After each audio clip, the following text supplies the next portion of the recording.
Hello again. So I like this day. A bit shorter for day 2. Angle formed by the So we all know how a clock works, or at least I hope we do. If not, you might want to review that. But if you look at a clock, like when it says 7 o'clock, you've got two. You got the minute hand, then you've got the hour hand, and they're talking about the angle that's between those two. Now, really, there's like two angles that are between them. There's one that's like a large angle, and one that's going to be a smaller angle. Whenever I ask you about the angles of the hands of a clock at a time, it's always going to be the smaller angle. Okay, so at 7 o'clock, think about it 7 o'clock. Where is the minute hand pointing? I said the minute hand, not the hour hand. So the minute hand at 7 o'clock would actually be pointing directly at the 12 because it's exactly on the hour. At 7 o'clock, the hour hand would obviously be pointing at the 7. And I'm going to go ahead and label these other ones in here. Oops, I forgot to mark my hour hand. An hour hand's usually is a little bit shorter. But they're asking you about the angle, the smaller angle that's between them. So I'm not going to ask you about this angle out here. Okay, I'm asking you what's the smaller angle that's between those two. How many degrees is that? So if you think about, well, I mean, how many degrees is it between each number on a clock? A clock has 12 numbers. A full circle is 360 degrees divided by 12 numbers on the clock. Between each number must be 30 degrees. So knowing that makes this problem actually pretty easy. So between the 12 and the 11, that's 30. Between the 10 and the 11, there's another 30. Between the 9 and the 10 is another 30 degrees, another 30, and then one more 30 here, or that's a total of 5 of these 30-degree angles. Or that makes sense. There's like 5 numbers between 12 and 7. So 5 times 30 would make the angle of the hands of the clock at 7 o'clock between them to be 150 degrees. If you do the next one, 6:20, at 6:20, where is the minute hand pointing? Draw it there. Don't tell me that it's at the 20. Okay, there's no 20 on the clock. So at 6:20, the minute hand is pointing directly at the 4. Right? So at the 1, it's 5 minutes after. At the 2, it's 10 minutes, 15, then 20 minutes after the hour, when the minute hand is pointing directly at that 4. Now, for the hour hand, maybe I'll make that minute hand a little bit longer. There we go. For the hour hand, at 6:20, the hour hand is not pointing at the 6. Okay? If you don't believe me, right now, try and find a clock that's not a digital clock and look at it. Unless it's exactly at the hour, it is not pointing directly at that number. So like at 6, what happens is that the minute hand continually is moving towards, I'm going to draw myself a different clock just to kind of give you a visual here. So at whatever the hour is, what happens is that the minute hand, each time that the minute hand is moving across past the hour, there should be 10 little markings in there, but you guys get, or 5 markings. Let's get a better idea here. 1, 2, 3, 4, and then 5. So once it gets past like whatever the hour is, the minute hand, it moves to the next minute. Okay, so it's 1 minute after hour, 2 minutes, 3 minutes, 4 minutes, and then 5 minutes after the hour. And then look and see what the hour hand's doing. The hour hand is actually moving like the minute hand is also moving. So every time that the minute hand jumps over to the next minute, the hour hand moves over just a teensy tiny bit. The hour hand, so if the hour hand was pointing directly at the, let's make it actually down here somewhere else. If the hour hand was pointing directly at the 6, then it would be at 6 o'clock. But then it gets to be like 1 minute later, and then 2 minutes later, and then 3 minutes later, and then it gets to be 6, and then it gets to be like 6:30, and then the hour hand's like over here, and 6:31, and 6:32, and 6:33, and then it keeps on moving all the way until it gets to directly at 7 o'clock. and it doesn't get to 7 o'clock until, or to pointing directly at the 7 until it's at 7 o'clock.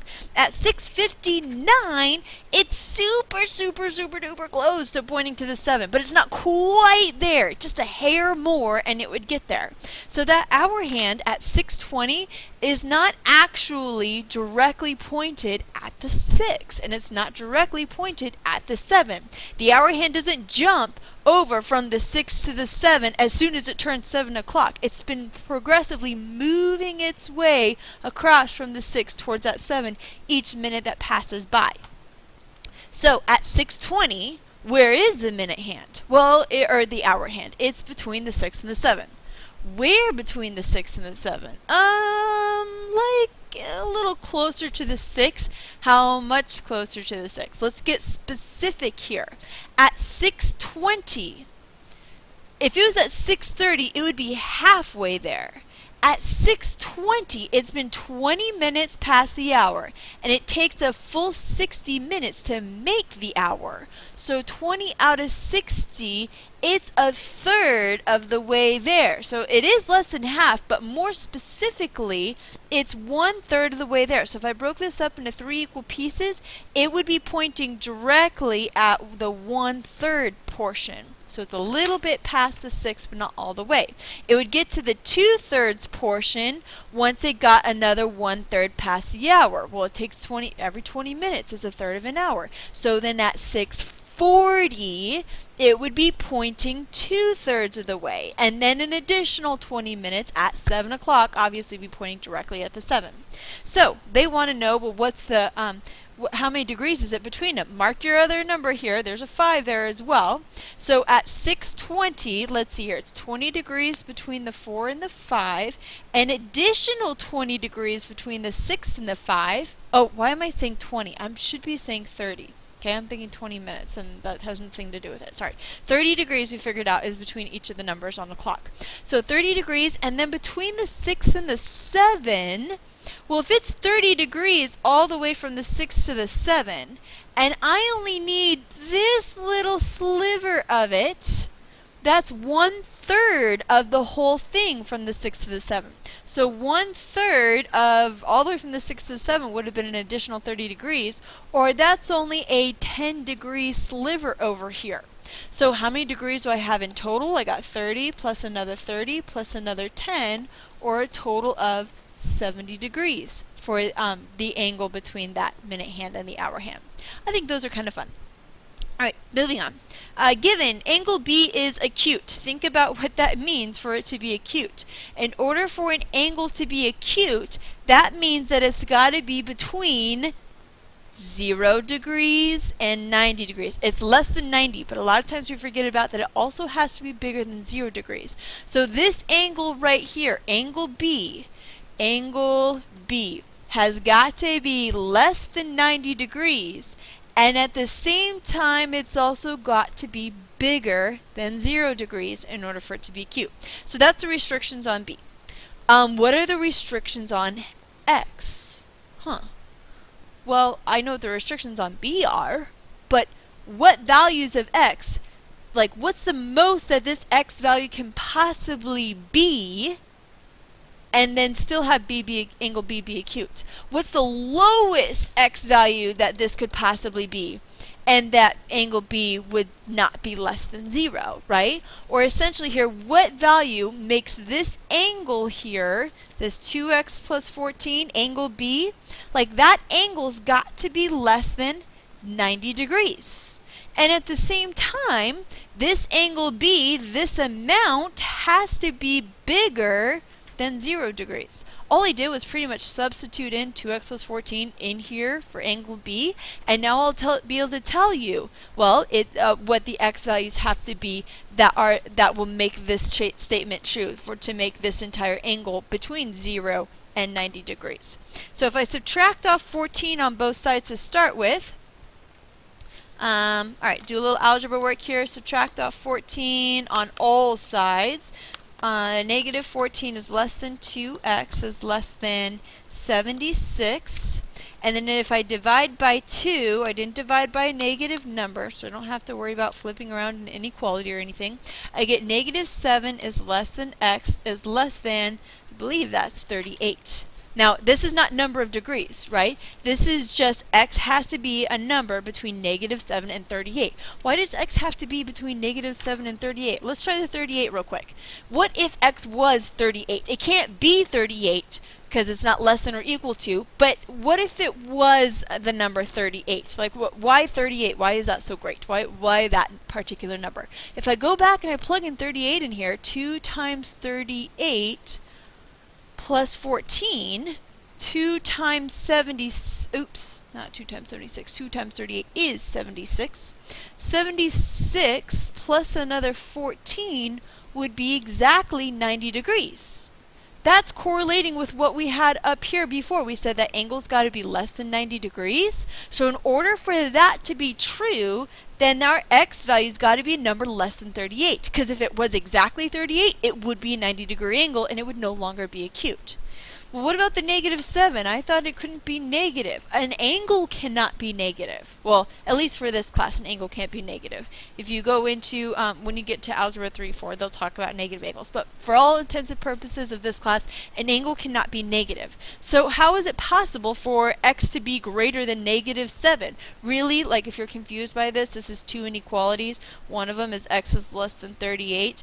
The other one, x is greater than negative 7 is the way that I would read that. I just have it shoved into one right here rather than two separate ones like this, but they mean the same thing.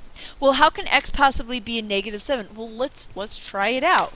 What if x was a negative 7? How would this change? This would be 2 times negative 7 plus 14. And 2 times negative 7 would be negative 14, and negative 14 plus another 14 would then be 0 degrees. Oh, that makes sense, right? Like x can't be negative 7. It's got to be some number larger than negative 7. Because if x was exactly negative 7, then that angle would be 0 degrees. So that's why x has to be a number larger than negative 7. Can it be a negative 6? Sure. Can it be a negative 1? Yeah, it can be 0 even. It doesn't matter. If I plug in a negative 1 in here, I get 2 times negative 1. That's negative 2. And negative 2 plus 4 plus this 14 would then be a total of 12 degrees. Is it possible for that angle to be 12 degrees? Sure, because that's still an acute angle. So we're good with that. So there's the restrictions on x. Restrictions means like what's the lowest it can go to and what's the highest that it could go to. For our second page, when two lines do not intersect, they're called parallel. So we say that line M, remember that's like a cursive when we're talking about lines, line M is parallel to line N. That's a symbol that we use for parallel. And we also put these little carets on there. Like I think caret on the computer is shift and then the number 6. Like that's called the carets. You can put carets on lines to indicate that they're parallel to each other. Perpendicular. Perpendicular is different than parallel. Perpendicular is when two lines intersect to form not just any kind of angles, but right angles. And this is the symbol right here. It's like an upside down capital T for perpendicular. So in this particular case, it looks like TO and OM, those two segments are perpendicular to one another. And a midpoint is a point that divides a segment into two congruent parts. So exactly in the middle, that point that indicates the middle of a segment, that is the midpoint. Distance, like you guys all know what distance means, but a distance is the length of the shortest path between 2 points. So if I want to know the distance between Phoenix and Tucson, like what's the shortest path to get there, not drive there through Flagstaff, right? That would seem stupid. You would just try and come up with the shortest distance between them. So I want you guys to try these two questions based on this picture. Which one is the midpoint? Which point is the midpoint? And what is the distance between A and D? So that's it for the second day of this section, and I hope you enjoyed it. I'll see you soon.